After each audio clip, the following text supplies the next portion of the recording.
Senku ngelakuin perhitungan fisika rumit di episode ini, tapi masalahnya perhitungannya ini nggak 100% bener.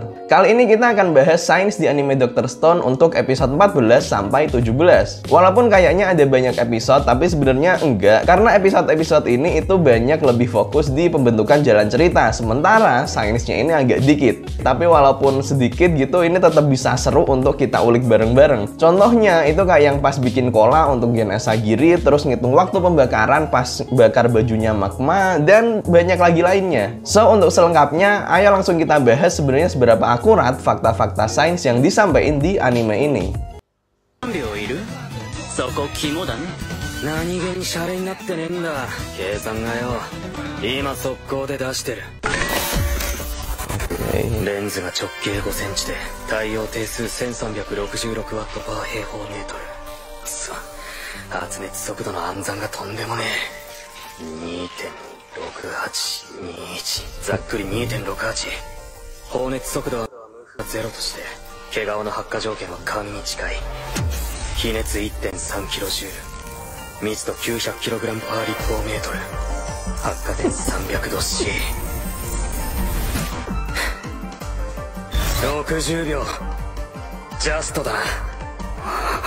Wow, keren.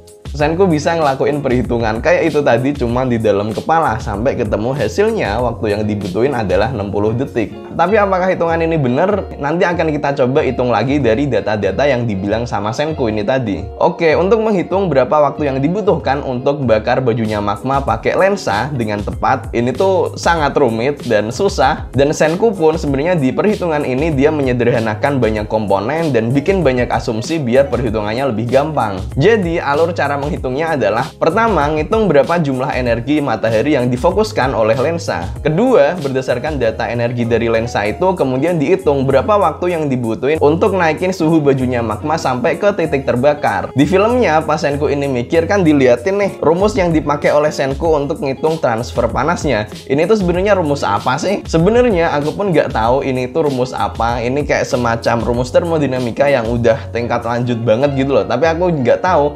Paling aku cuman bisa mengenali kalau H itu entalpi, terus bagian belakangnya itu rumus Arrhenius yang biasanya muncul kalau berkaitan sama laju reaksi atau transfer panas. Tapi faktanya setelah aku mencoba ngotak-ngatik rumusnya, bikin analisis mendalam gitu, ternyata rumus yang ditunjukin di layar itu bukan rumus yang bener-bener dipakai Senku untuk ngitung. Itu cuman hiasan aja, soalnya di rumus itu ada banyak banget parameter yang belum diketahui nilainya, dan bisa dibilang juga nggak ada hubungannya sama konteks di sini. Dan ketika aku nyoba ngelakuin perhitungan nggak pakai rumus ini, tapi pakai rumus yang dasar, yang fundamental, yang biasanya dipakai, ternyata hasilnya justru sama kayak yang dibilang Senku. Gini caranya. Dari informasi yang dibilang sama Senku, intensitas energi matahari itu adalah 1366 watt per meter persegi. Artinya pada area luas 1 meter persegi nilai intensitasnya adalah 1366 watt. Terus karena diameter lensanya ini adalah 5 cm, maka besarnya transfer energi panas dari matahari lewat lensa itu adalah sama dengan intensitas energi matahari dikali luas dari lensa ini. 66 kali. Hasilnya ini sama dengan 2,681 watt. Persis banget sama yang dibilang Senku. Terus kita masuk ke poin kedua, yaitu menghitung waktu yang dibutuhkan untuk suhunya naik sampai bisa kebakar. Cara ngitungnya sebenarnya sederhana banget ini. Pakai prinsip kalor biasa yang dipelajarin di sekolah. Q sama dengan MC delta T. Yang ada di layar pas Senku mikir, walaupun kelihatannya rumit, itu sebenarnya sama aja kayak ini. Q sama dengan MC delta T. Nah, tapi masalahnya aku nggak tahu sebenarnya bagian baju Magma yang kena panas dari lensa itu ukurannya berapa sih? Ini masuknya harus berasumsi sih. Dan Senku pas ngelakuin perhitungan itu dia juga pasti berasumsi di sini. So, makanya aku nggak bisa ngitung secara langsung berapa waktu yang dibutuhin untuk membakar bajunya Magma. Tapi aku bisa nge-reverse kalkulasinya berdasarkan data yang udah diketahui itu. Kalau aku balik hitungannya dengan memasukkan waktu 60 detik ini, aku bisa tahu berapa ukuran baju Magma yang kena panas dari lensa ini, yaitu ukurannya adalah lingkaran dengan jari-jari 0,8 cm. Perhitungan lengkapnya nggak aku bahas di sini karena ini agak panjang, tapi buat teman-teman yang pengen tahu detail perhitungannya kayak gimana, aku naruh link perhitunganku di deskripsi di bawah. Soalnya bakal bingungin banget kalau ini aku tulis di sini. So daripada pusing, ya gitu aja. Dari scene Senku bagian ngitung ini, sebenarnya langkah perhitungan yang dilakuin Senku ini bener, tapi rumus yang diilustrasikan itu tuh nggak nyambung, dibikin seakan-akan rumit, padahal yang dipakai ngitung beneran itu cuman pendekatan sederhana aja. Gitu ya.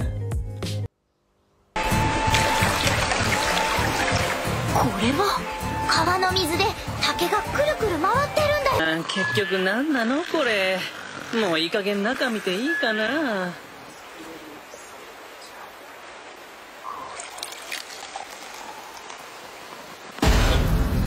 これって。 Oke, selanjutnya bikin air berkarbonasi. Nah, air berkarbonasi atau soda ini jadi salah satu bahan untuk mereaksikan obat antibiotik. Sama nanti juga dipakai untuk bahan bikin cola untuk gen asagiri. Jadi proses yang dilakuin di sini adalah di sini ada tabung yang berisi sake. Ini sake yang didapatkan dari pesta kemenangan pas jadi kepala desa. Sake ini kan dihasilkan dari proses fermentasi. Nah, proses fermentasi ini selain menghasilkan alkohol, dia juga menghasilkan karbon dioksida. Jadi proses untuk bikin air soda itu adalah dengan cara menambahkan gas karbon dioksida ke dalam air, sambil nanti airnya ini dikondisikan pada tekanan yang tinggi atau sambil dikocok-kocok. Nah, di Dr. Stone ini gas karbon dioksidanya dimasukin ke air yang ditaruh di dalam semacam tabung bambu, sambil dia dikocok terus dengan cara diputer sama air terjun. Jadi secara prinsip ini emang bener. Tuh.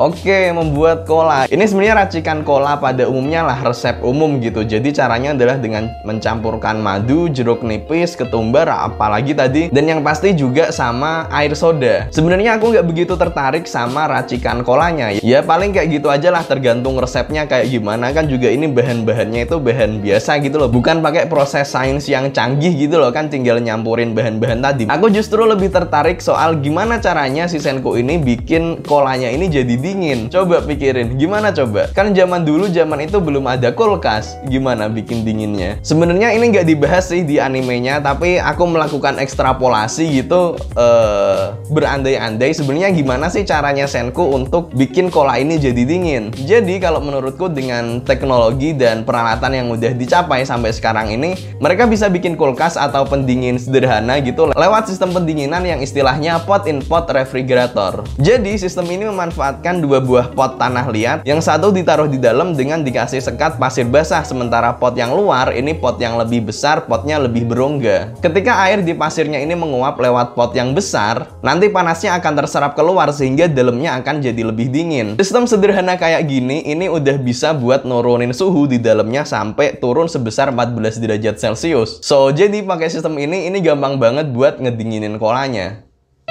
Nah oke, kayak gitu pembahasan untuk episode kali ini. Episode ini seru karena Senku ngelakuin perhitungan fisika di episode ini. Dan kalau yang temen-temen yang lihat community post yang aku post di channelku, itu kemarin aku seharian ngotak-ngatik rumus ini tuh sebenarnya kayak gimana sih, kok nggak ketemu-ketemu gitu. Dan ketika aku analisis lagi secara fundamental, ternyata malah penyelesaiannya itu sederhana banget. Terus juga tambah bikin cola di episode ini, ya pokoknya seru lah. Terus kita juga udah deket banget sama tanggal rilisnya Dr. Stone Season 2. Nah aku mau tanya nih sama teman-teman, mending aku nyelesain bahas season 1-nya ini baru bahas season 2, atau aku bahas season 2-nya dulu aja, terus nanti season 1 yang belum selesai ini nyusul setelah ini? Gimana menurut teman-teman? Boleh tulis pendapatnya di kolom komen di bawah. Dan aku mau berterima kasih banget juga sama teman-teman semua karena supportnya itu gila banget. Aku nggak nyangka bisa secepat ini untuk bisa sampai 10.000 subscriber. Terima kasih banget. Dan sebagai ucapan terima kasih, dalam waktu dekat nanti aku akan ngadain giveaway. Giveaway-nya nanti aku ada buku lah untuk dibagiin ke teman-teman semua. Nah, biar nanti nggak ketinggalan kalau ada giveaway dan konten-konten selanjutnya, teman-teman bisa subscribe yang belum subscribe dan jangan lupa nyalain notifikasinya. Terus juga bisa klik di sini untuk playlist lengkap pembahasan sains di anime Dr. Stone. Oke, gitu dulu aja teman-teman. Terima kasih banget. Sampai jumpa di video selanjutnya. Dadah.